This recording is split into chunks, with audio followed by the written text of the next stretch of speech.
Assalamualaikum warahmatullahi wabarakatuh. Welcome to Nakes Official 21, channel berbagi informasi kesehatan. Kali ini kita akan mengenal lebih dalam tentang epilepsi. Epilepsi dapat menyerang siapapun di seluruh dunia, baik anak-anak, orang dewasa, para orang tua, bahkan bayi yang baru lahir. Badan Kesehatan Dunia atau WHO menambahkan bahwa sekitar 50 juta penduduk di seluruh dunia menderita epilepsi. Di Indonesia, epilepsi dikenal sebagai istilah ayan atau sawan. Banyak masyarakat beranggapan bahwa epilepsi bukanlah penyakit, tapi kemasukan roh jahat atau roh halus. Itu menurut mitos-mitos orang dahulu. Nah, apakah epilepsi itu? Epilepsi adalah penyakit menaun akibat aktivitas listrik otak yang tidak normal dengan bentuk serangan-serangan kejang atau bentuk lain baik terasa atau terlihat. Yang perlu kita ketahui penyebab epilepsi yaitu gangguan listrik di otak dapat disebabkan oleh satu, kerusakan jaringan atau tumor. Yang kedua, akibat gejala sisa dari suatu penyakit, misal infeksi, cedera kepala, gangguan pembuluh darah otak, cacat lahir, dan sebagainya. Penyebab yang ketiga, faktor genetik atau keturunan. Yang keempat, penyebab yang tidak diketahui. Kenali gejala awal epilepsi. Kebingungan tanpa sebab, pandangan kosong, bergetar secara tiba-tiba, mengunyah tanpa sebab. Epilepsi bukan penyakit gangguan jiwa. Epilepsi berbahaya apabila tidak ditangani secara tepat. Jadi jenis epilepsi itu ada epilepsi umum dan epilepsi parsial.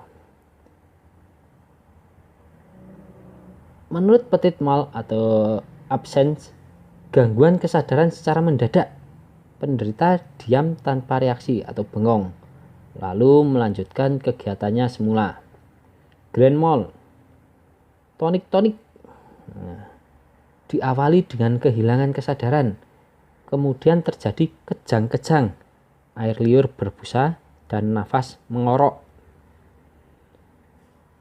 Mioklonik, terjadi kontraksi singkat satu atau sekelompok otot, bervariasi dari yang tidak terlihat sampai sentakan hebat, mengakibatkan tiba-tiba melontarkan benda yang sedang dipegang.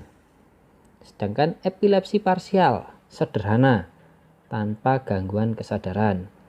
Umumnya berupa kejang dan kadang-kadang berupa kesemutan atau rasa kebal pada satu tempat, berlangsung beberapa menit atau jam.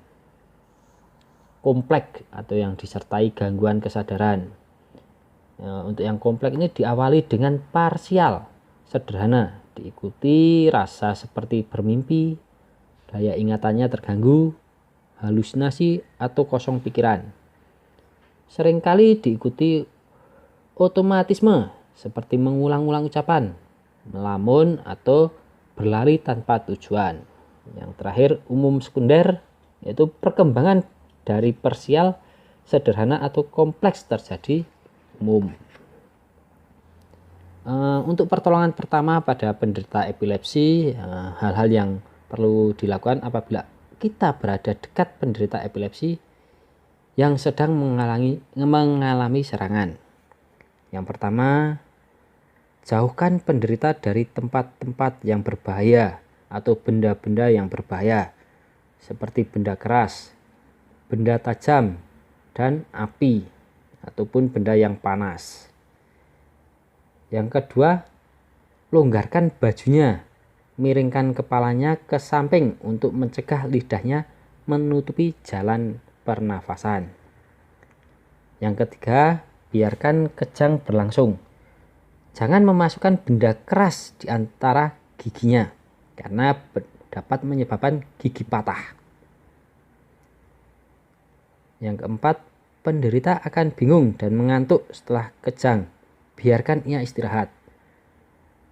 Kelima, laporkan kepada keluarga terdekat. Hal penting untuk pemberian pengobatan oleh dokter.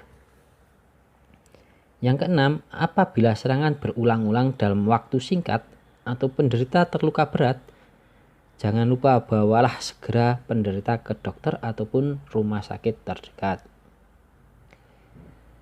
Mungkin itu dari pertolongan pertama yang perlu kita ketahui dari penderita epilepsi. Semoga bermanfaat.